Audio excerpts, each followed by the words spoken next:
Todas as informações aqui relatadas são baseadas em documentos públicos, decisões judiciais e denúncias oficialmente protocoladas, exercendo o direito constitucional de expressão e defesa perante autoridades e a sociedade civil.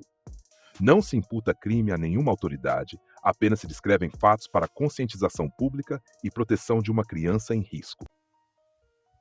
Prezadas, boa noite novamente. Na última visita, no domingo passado, a psicóloga Segredo de Justiça comentou comigo que o Segredo de Justiça estava tossindo, assim como quase todas as crianças, devido à virada de tempo e estação. No entanto, nos últimos 6 dias, contando com hoje, ele piorou consideravelmente. Acabei de ter uma chamada de vídeo com o Segredo de Justiça e observei que ele está visivelmente resfriado, tossindo bastante e com um estado emocional extremamente abalado, tentando segurar o choro. Isso indica um quadro de estresse psicológico e possivelmente um problema de saúde física.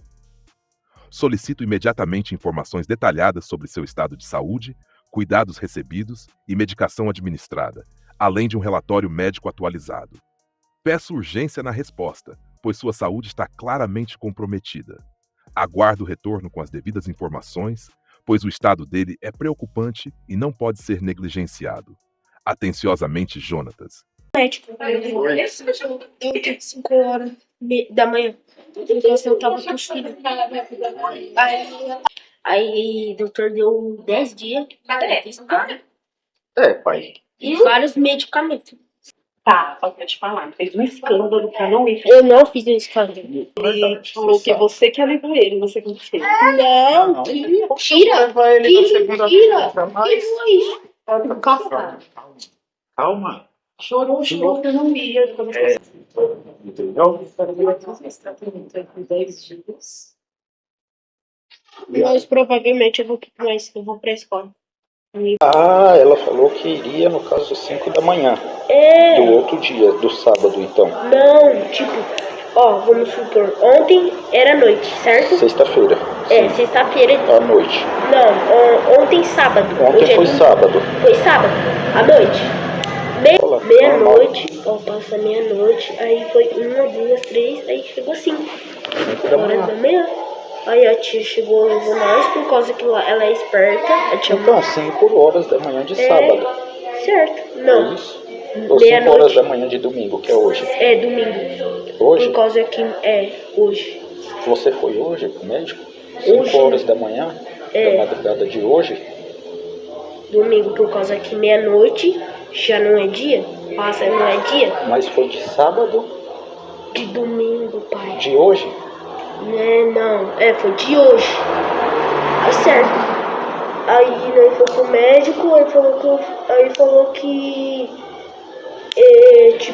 eu falei que segunda eu tenho então, a hoje casa. De manhã você chegou do médico?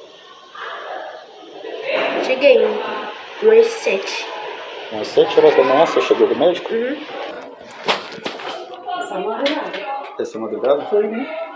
É o remédio, né? Tá, 4 remédios. Então, Bombinha, amoxicilina, acho que prednisona e um outro remédio. Esqueci o nome. show. Por causa que aí, no caso,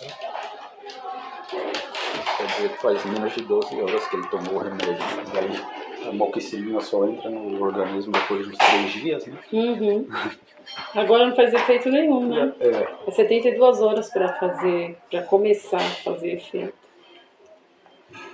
E é Fala do bem assim. fundo. Essa caneta eu peguei de vocês e não vou devolver. Não é minha? Eu peguei, achado meu roubado. Eu posso pegar pra me escrever? Eu vou te devolver. É uma pergunta sobre daqui. Quando que eu vou sair daqui?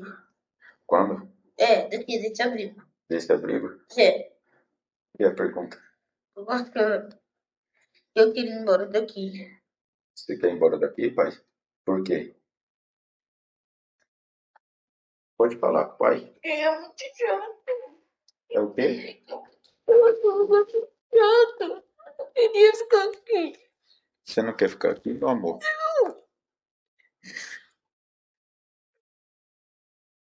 Mas por que, chato? O que anda acontecendo? Gosto daqui. Mas você tem que saber da sua família. Eu não consigo esquecer disso. Por isso que eu não gosto daqui. Eu sinto saudade de você. Sei. Mas quem? De você. De mim? Você tem que ser menino. Nunca vai voltar. Na minha experiência de vida, o que eu vou ensinar para o meu filho, que isso daí não significa porque nosso pedido não foi aceito, um fracasso, uma derrota. Nós não tá provando nada, quem está provando é eles. Eles que estão provando que eles estão sendo imparcial desde o princípio, desde o começar. Aquela audiência não era nem para ter acontecido. Quando eu fui estudar, não era por causa que não tinha advogado meu ali na sala, representante, nem representado na hora, que isso daí é um dever do tribunal. Entendeu? Então, tipo assim, é uma quebra de direito em cima da outra. Eu não entendo. Eu tava conversando com ele. Na sexta-feira eu falei assim, que decisão é essa? Né? Não faz sentido.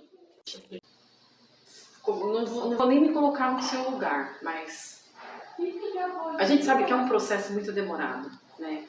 E parece que quanto mais passa o tempo, as pessoas vão te testando. Essas peças para ver o que eles vão inventar agora.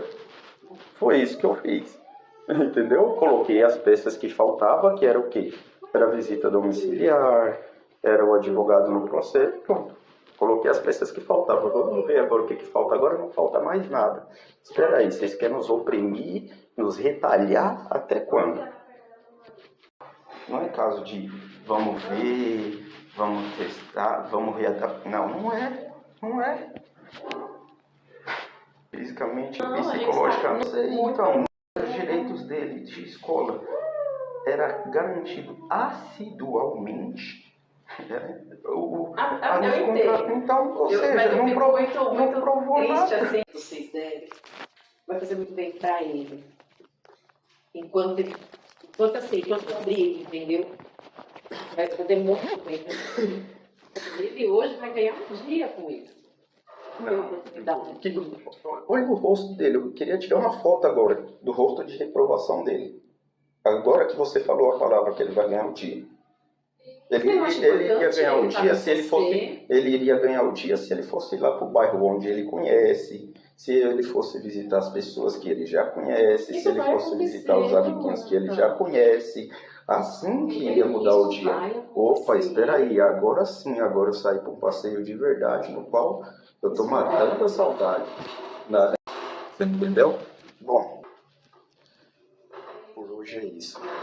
Obrigado, velho. Eu vou arrancar o pescoço do seu pai. Te juro. Minha vontade é arrancar o pescoço dele fora. Vou conversar. Tá bom.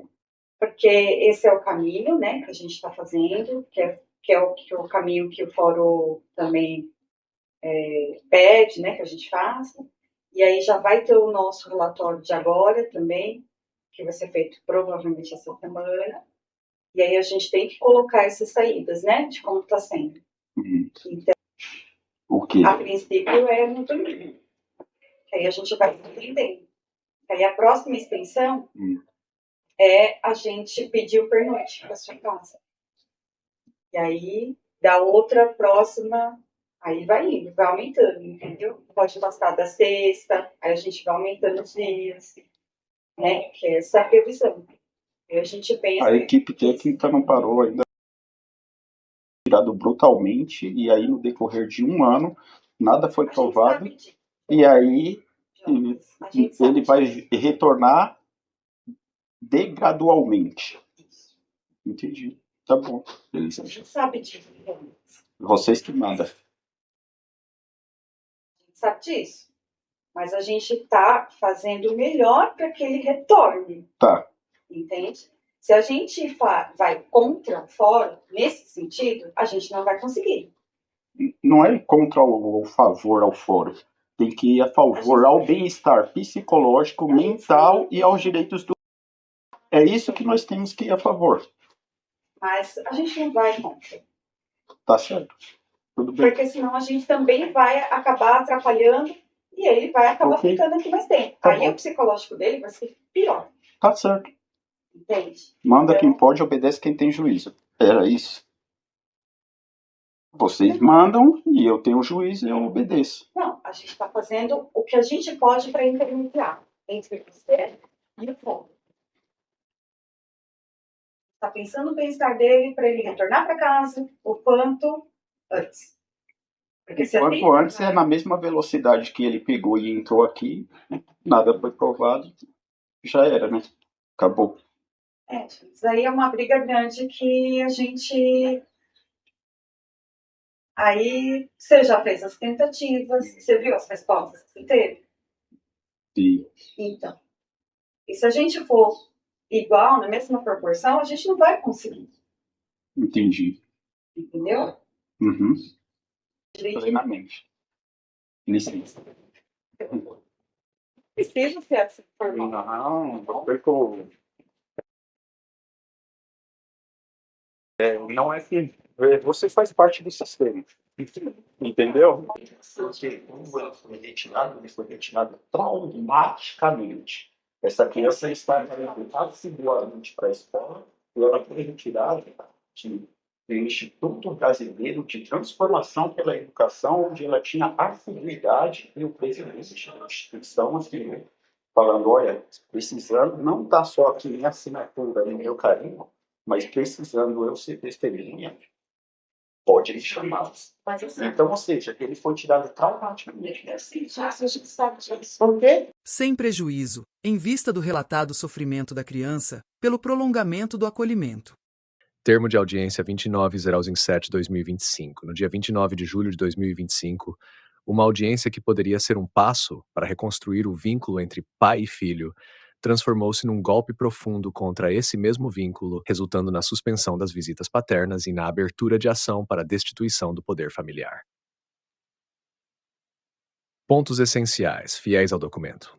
1. Mudança drástica de rumo.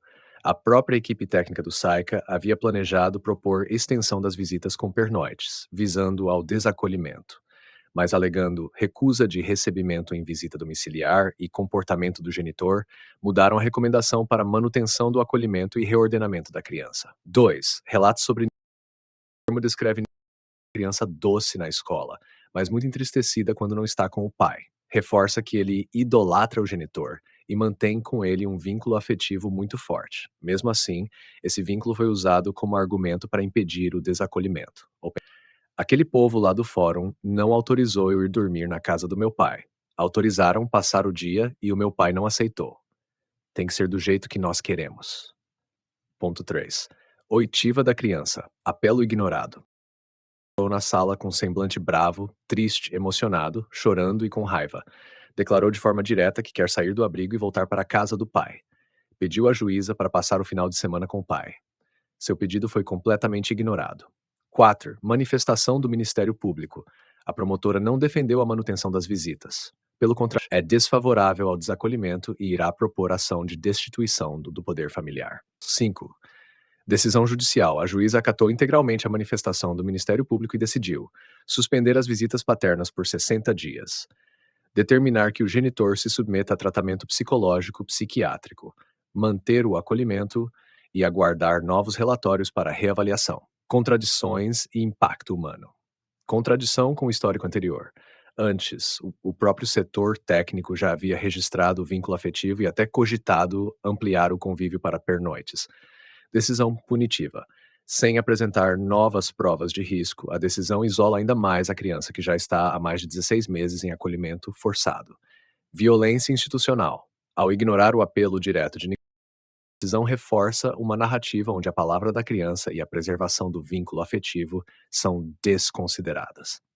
Prejuízo emocional. A medida foi tomada poucos dias antes do Dia dos Pais e a menos de um mês do aniversário de 10 anos, intensificando o impacto psicológico sobre ele. Fatos adicionais e graves, irregularidades no procedimento. No próprio dia da audiência, documentos essenciais, contendo denúncias aos conselhos profissionais competentes e comunicações direcionadas às magistradas, foram enviados mais de 3 horas antes do horário agendado, às 9h47, conforme comprovantes oficiais de troca de mensagens com o tribunal.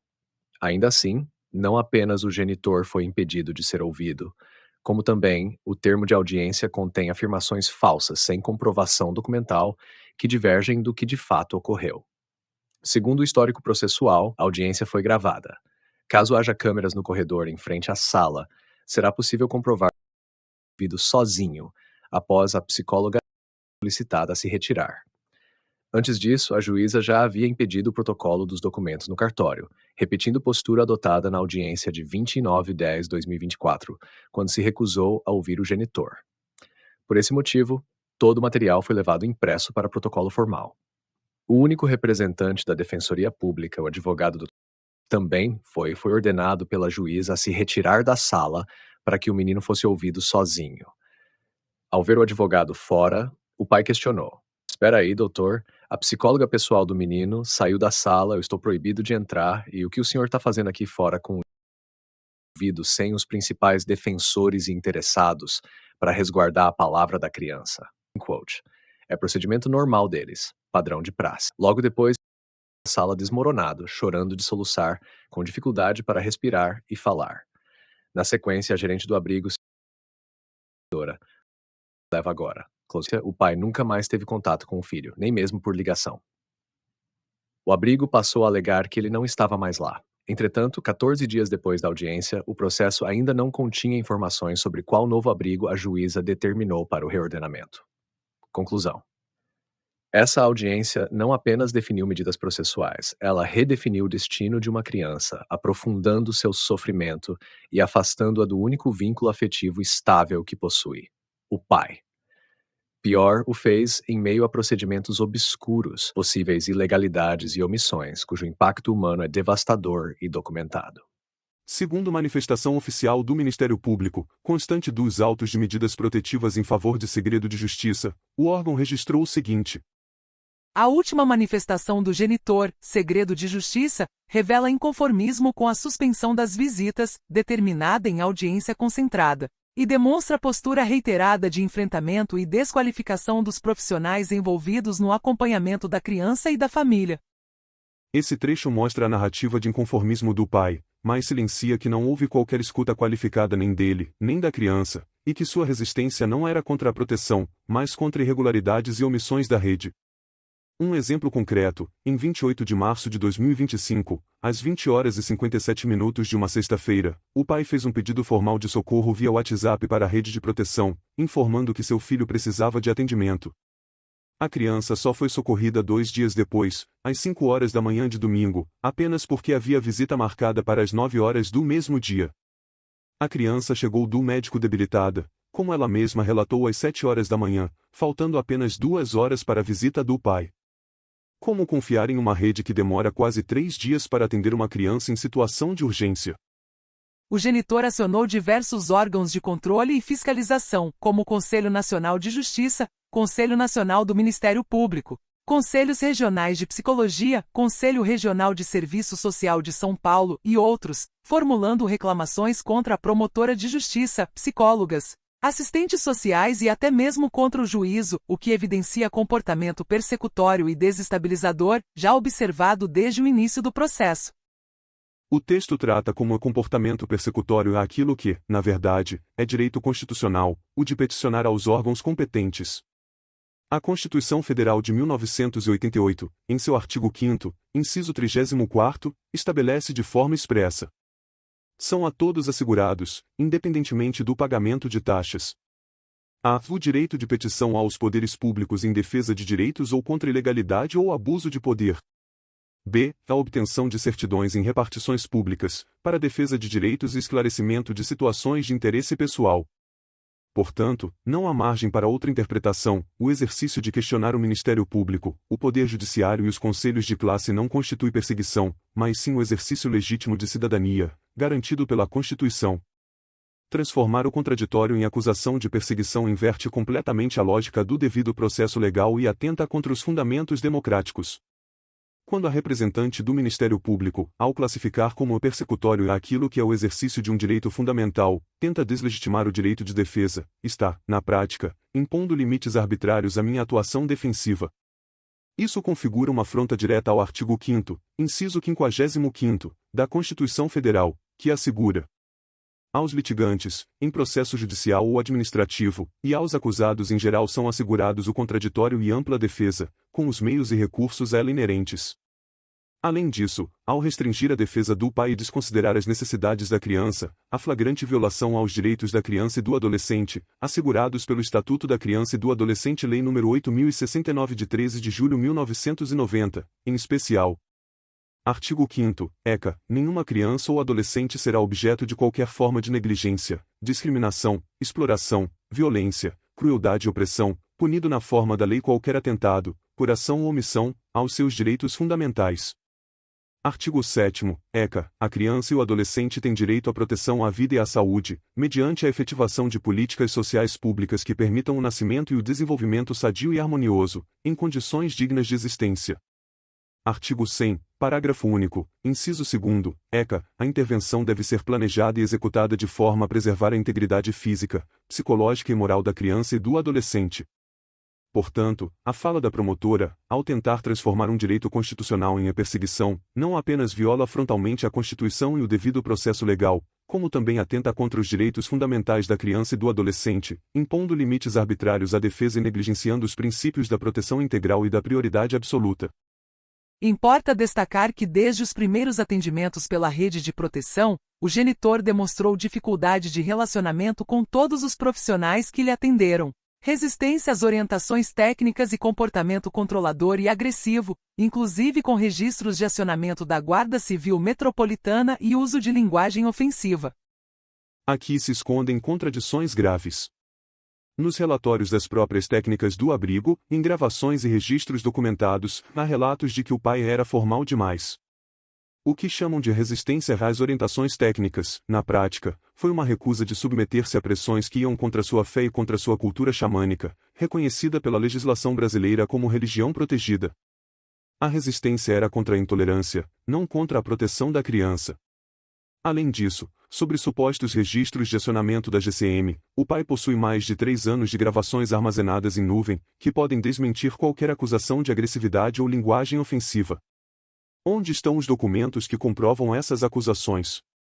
A equipe técnica do SAICA e o abrigo de crianças e adolescentes e demais serviços envolvidos relataram desgaste emocional significativo, ameaças veladas e recusa do genitor em fornecer informações básicas sobre sua rede de apoio, empregador ou familiares, além de não aceitar encaminhamentos para avaliação de saúde mental, o que compromete gravemente qualquer perspectiva de reintegração familiar segura.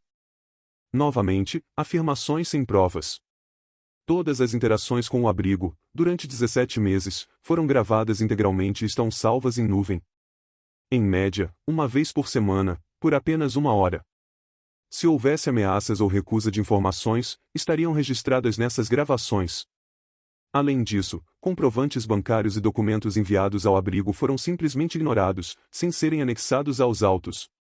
Pergunta-se: quem está omitindo informações, o pai ou a própria rede? A criança, por sua vez, vem apresentando comportamentos semelhantes aos do pai, como evitação de contato visual, isolamento e dificuldade de vinculação, o que reforça a necessidade de cautela e proteção. É alarmante ver um Ministério Público transformar o comportamento de uma criança em prova de risco, apenas porque ele é semelhante ao do pai.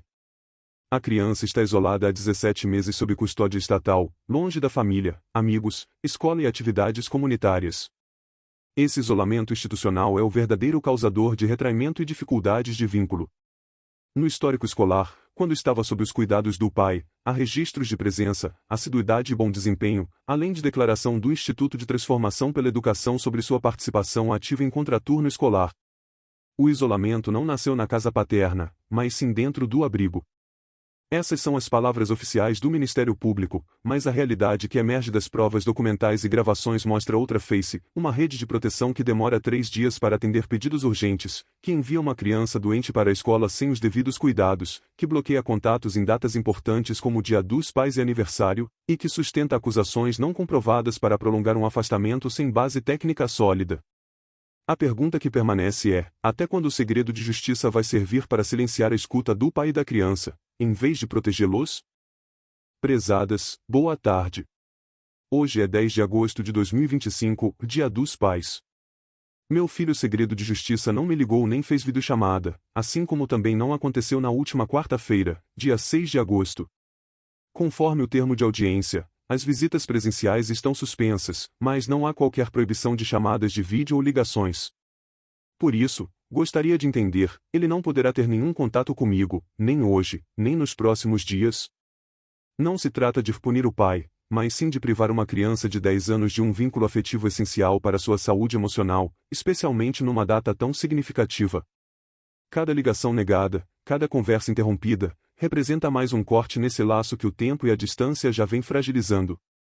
Peço sensibilidade e humanidade diante dessa situação. Atenciosamente. Jonatas da Silva Brandão.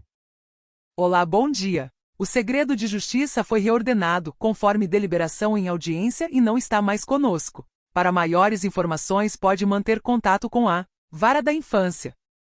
Hoje, quase 30 dias após a última audiência, de acordo com a data atual dessa postagem, um pai segue impedido de ver o próprio filho. Há 17 meses, o vínculo familiar vem sendo destruído, visitas reduzidas a 1 hora, sem poder levar nada, sem celular, sob vigilância. Depois, proibições de ligações de áudio e vídeo. O resultado? A criança passou o Dia dos Pais e o próprio aniversário de 10 anos sem qualquer contato com o pai. O que antes seria a ampliação das visitas se transformou em uma destituição provisória do poder familiar, sustentada por relatórios frágeis, sem provas técnicas ou documentais, baseados em abusos de autoridade e omissões gritantes. Em audiência, o pai foi silenciado, pressionado e ameaçado pela juíza, enquanto o sistema inteiro, promotoria, psicólogos e assistentes sociais, ignorava o contraditório e a defesa. Os próprios órgãos de classe foram acionados por falhas éticas graves. Ainda assim, nada mudou. O que vemos não é ficção, é o Estado sequestrando uma criança, mantendo-a em verdadeiro cárcere privado por quase 18 meses, e agora desaparecendo com ela sem informar ao pai onde está. Uma violação brutal de direitos humanos, constitucionais e da proteção integral da infância. Até quando vamos aceitar que um filho seja arrancado do convívio familiar sem provas concretas? Até quando vamos permitir que a justiça se transforme em instrumento de opressão, ao invés de proteção? Essa história não é só sobre um pai e um filho. É sobre todos nós. Se hoje pode acontecer com ele, amanhã pode acontecer com qualquer família. Siga nosso canal e perfis. Comente. Marque. Compartilhe. Indigne-se. Salve e assine o abaixo-assinado. Apoie essa luta com uma contribuição colaborativa a partir de R$1 e ajude a dar visibilidade e força a essa causa. Não é filme. É a vida real de uma criança que precisa voltar para casa. Hoje é aniversário de uma criança. Mas o pai não sabe onde ela está. Nem pode ligar para dar parabéns. Em casos assim, relatórios genéricos substituem provas, vínculos familiares são rompidos e uma criança cresce afastada da própria família. O direito constitucional à convivência é ignorado. O Conselho Nacional de Justiça, o Conselho Nacional do Ministério Público, o Superior Tribunal de Justiça, o Supremo Tribunal Federal e os órgãos regionais, municipais, estaduais e nacionais de direitos humanos não podem se calar. A prioridade absoluta da criança é lei. A transparência é dever. Um filho não pode ser apagado da vida de um pai pelo silêncio institucional. Apoie esta luta, escaneie o QR Code e faça uma contribuição colaborativa a partir de R$1. Cada gesto fortalece o pedido jurídico que, neste momento do processo, será levado ao Superior Tribunal de Justiça e, se necessário, às instâncias superiores, STF, Congresso Nacional, Conselhos de Controle e Fiscalização, Comissão Interamericana de Direitos Humanos, CID, Corte Interamericana de Direitos Humanos, Corte IDH, Comitê dos Direitos da Criança da ONU, Conselho de Direitos Humanos da ONU e, se preciso, até as relatorias especiais da ONU. Tudo para que meu filho saia do mesmo jeito que entrou no sistema. Ele foi retirado à força pela polícia e, após 17 meses sem qualquer prova contra mim, querem impor um retorno gradual. Que absurdo é esse? Desde o dia 29 de julho de 2025, a criança está desaparecida. O abrigo informou que teria sido reordenada, mas até hoje, quase 30 dias depois, nenhuma atualização sobre esse suposto reordenamento consta no processo. Siga nossos perfis. Comente, marque e compartilhe. Indigne-se. Salve e assine o abaixo-assinado. Dê força a essa causa com uma contribuição colaborativa a partir de R$1. Não é filme, é a vida real de uma criança que precisa voltar para casa. é uma pergunta sobre daqui. Quando que eu vou sair daqui? Quando? Daqui, desse abrigo. Desse abrigo? E a pergunta? Eu gosto que eu queria ir embora daqui. Você quer ir embora daqui, pai? Por quê? Pode falar com o pai? É muito chato. É o quê? Eu gosto chato. Eu queria ficar aqui. Você não quer ficar aqui, meu amor?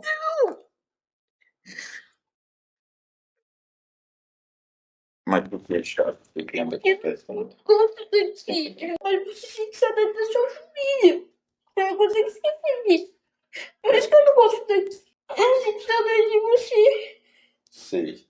Mas quem? De você. De mim? Eu saio daqui sem perigo. Nunca mais voltar.